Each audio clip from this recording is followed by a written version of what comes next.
Sosial karena kurban berdampak strategis bagi ikhtiar membangun kebersamaan dan pemerataan dalam masyarakat. Misalnya di dalam 1 tahun ada satu masyarakat kita yang belum tentu dapat memakan daging sama sekali. Kurban dapat dijadikan sarana membangun kebersamaan dan keharmonisan antara hubungan orang yang memiliki dan hubungan orang yang tidak memiliki. Allahu Akbar walillahil hamd. Hikmah moralnya karena perintah berkurban mengingatkan bahwa pada hakikatnya kekayaan itu hanya titipan Allah Subhanahu wa taala. Dari sini seharusnya manusia menyadari bahwa pada harta yang dimilikinya ada hak orang lain yang harus ditunaikan dengan cara mengeluarkan zakat, infak, sedekah, wakaf, termasuk berkurban di dalamnya.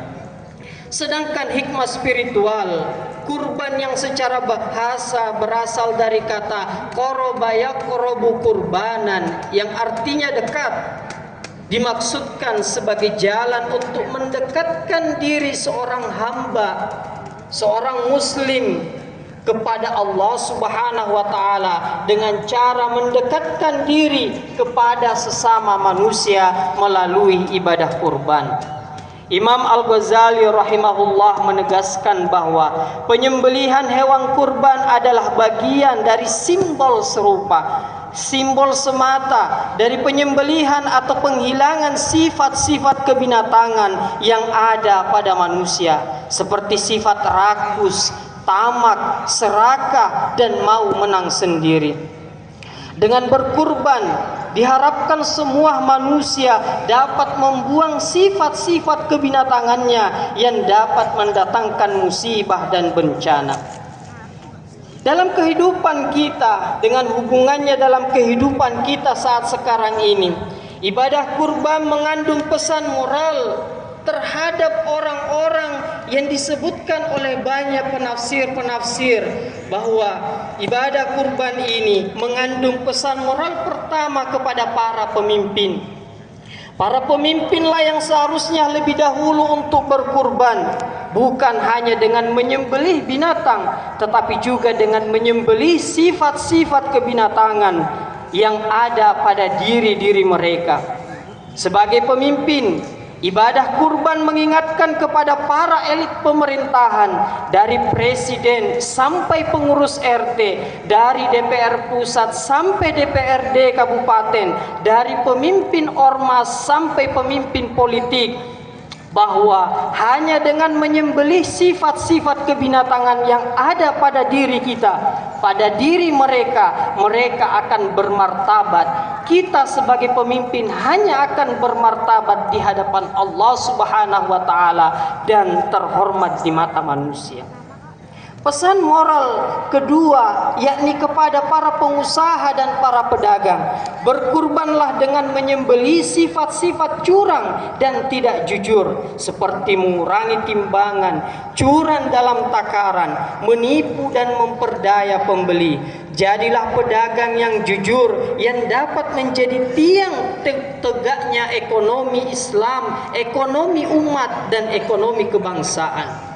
Jangan meminjamkan satu barang, suatu nilai rupiah hanya dengan maksud untuk mengambil bunganya, karena di sana terdapat perbuatan riba yang dilarang oleh Allah Subhanahu wa taala. Allahu Akbar walillahil hamd. Pesan moral berkurban ini juga ditujukan kepada para aparat penegak hukum, hakim, jaksa, pengacara, dan polisi. Berkurbanlah dengan menyembelih keinginan untuk memperjualbelikan hukum, hindari mafia peradilan dan mafia kasus. Jauhkan diri dari perilaku menyuap dan disuap, karena Rasulullah sallallahu alaihi wasallam mewanti-wanti dan mengganjar mereka sebagai penghuni neraka.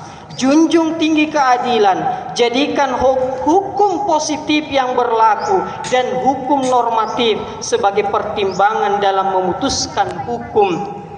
Asah terus kejujuran hati nurani. Allahu Akbar walillahil hamd. Pesan moral Berkurban ini juga ditujukan kepada para pendidik, kepada para dosen, guru, dan para pendidik baik di sektor informal, formal maupun non-formal.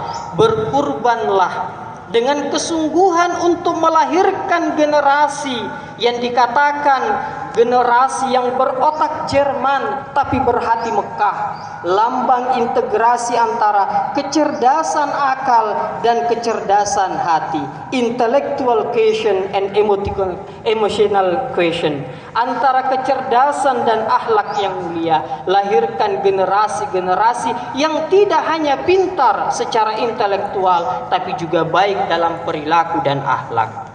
Allahu Akbar walillahil hamd. Pesan moral kurban ini juga ditujukan kepada para orang tua dan anak-anak.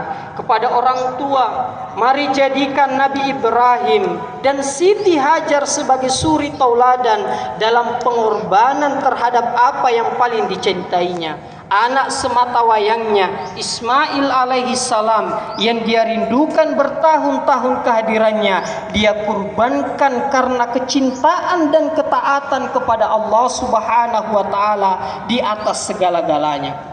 Karena itu Bapak Ibu yang memiliki putra putri, yang memiliki anak cucu, beri anak-anak kita pendidikan agama dan pendidikan pergaulan yang terbaik.